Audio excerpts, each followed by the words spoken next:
Većina tradera traži razlog da uđe u poziciju. Ja prvo tražim razlog da ne uđem. I to je razlika između mene nekada i sada. Ako ne mogu obraniti ideju, za mene pozicije nema. Breakout, recimo, sam po sebi meni ništa ne znači. Nova svijeća, novi vrh su samo informacija. Odluka dolazi tek kada iza toga vidim logiku. Znači, ne reagiram na pokret, čekam da mi pokret pokaže smisao.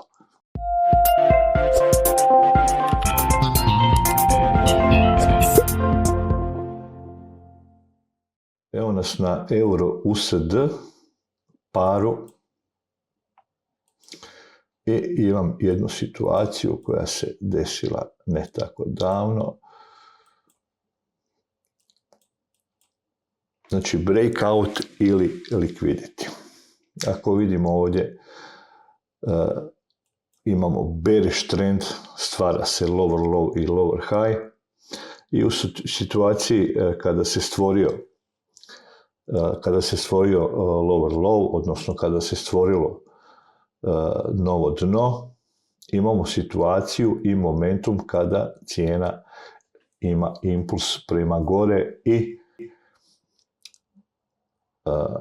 probija strukturu, probija prethodni vrh lower high i ovdje možemo pričati da se struktura može bitno mijenja.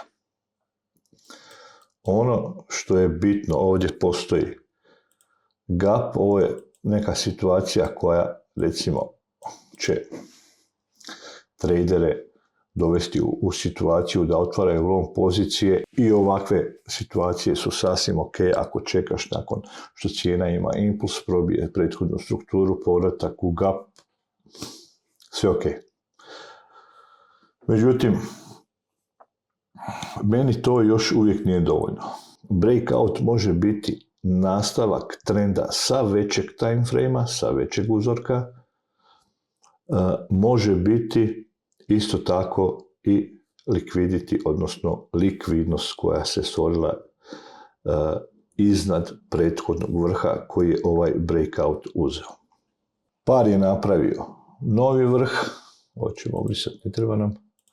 Par je napravio novi vrh, ali ono što mene zanima, da li je indeks napravio novi vrh za par euro i USD. Znači, stvarna snaga euro USD para je meni vidljiva kroz odnos korelacije i ono što ja vidim ovdje, da ovaj vrh je ovo ovdje i ovaj vrh je ovaj dio ovdje.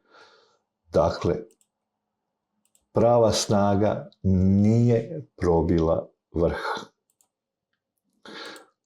Očigledan je nesklad i ovo za mene je upozorenje i situacija u kojoj ja se fokusiram i tražim priliku za short poziciju. Ako je snaga stvarna, ona se mora vidjeti šire. Ne samo na jednom grafu. Mora se vidjeti šira slika, a kad se pokret vidi izolirano, meni to nije potvrda, nego znak da pratim indeks. Nakon probijanja gledam može li cijena opstati na ovoj razini. Ako je breakout stvaran, realno, on se ne vraća odmah, on ne traži opravdanja. Ako se krene vraćati ispod razine koju je probio, za mene breakout počinje gubiti smisao. Znači, tražim invalidaciju breakouta i validaciju likviditija. Sad ću otići malo šire i pokazat ću način na koji ja to radim. Dakle, nakon što mi je potvrđen nesklad, da bi za mene breakout bio invalidiran, odnosno liquidity validiran, da bi dobio potvrdu za validnost, najmanji time frame koji gledam je 15 minuta za ove stvari, gdje imamo sljedeću situaciju. Dakle, imamo vrh koji je breakan, znači vrh i break ove strukture. Ono što ja gledam ovdje sada za invalidiranje breakouta i za validaciju liquidity-a, znači da potvrdim liquidity, a tek onda razmišljamo o poziciju, ali doćemo i do toga. Znači prvo trebam potvrditi da se radi o likvidnosti, da se razumijemo. To što sam ja sebi kroz svoju logiku i analizu potvrdio da se radi o likviditiju ne mora nužno značiti da sam u pravu. Dakle, moja potvrda likviditija ide na sljedeći način. Znači, osnovno je da postoji nesklad. Bez nesklada ja ovo ne gledam, mene ne zanima. Za potvrdu likviditija trebam posljednju svijeću prethodnog vrha koji je probijen. Ok. Dakle, posljednja svijeća vrha koji je probijen. To je ova svijeća ovdje, da ju obilježim kako treba.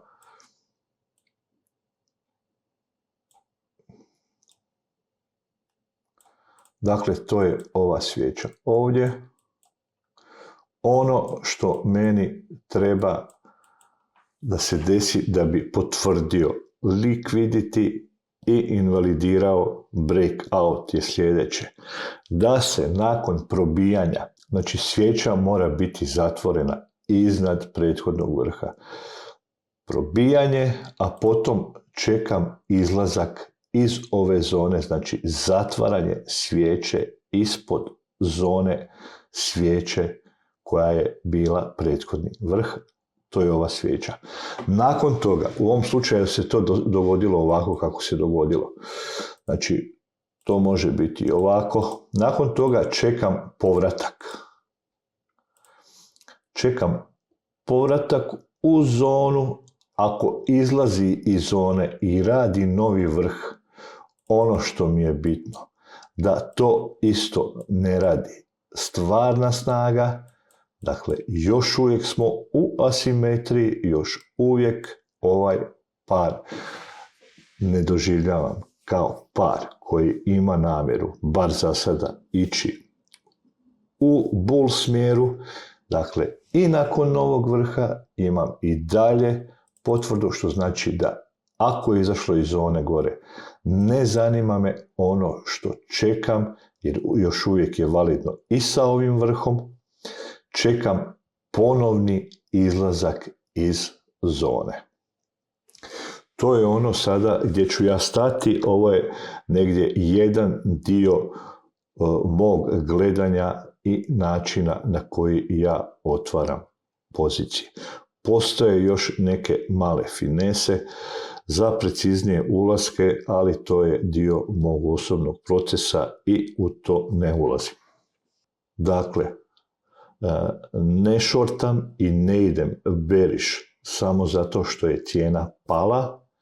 Šortam, odnosno razmatram za short poziciju zato što logika nastavka i proboja je izgubila smisao.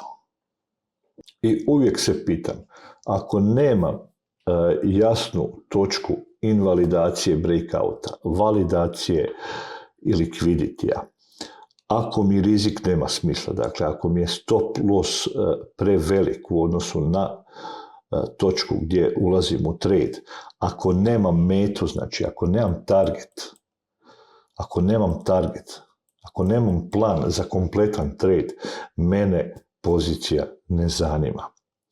Znači, ne trebam biti u pravu, trebam znati gdje nisam u pravu. I najveći problem u tradingu nije znanje, nego potreba da reagiraš na određene situacije.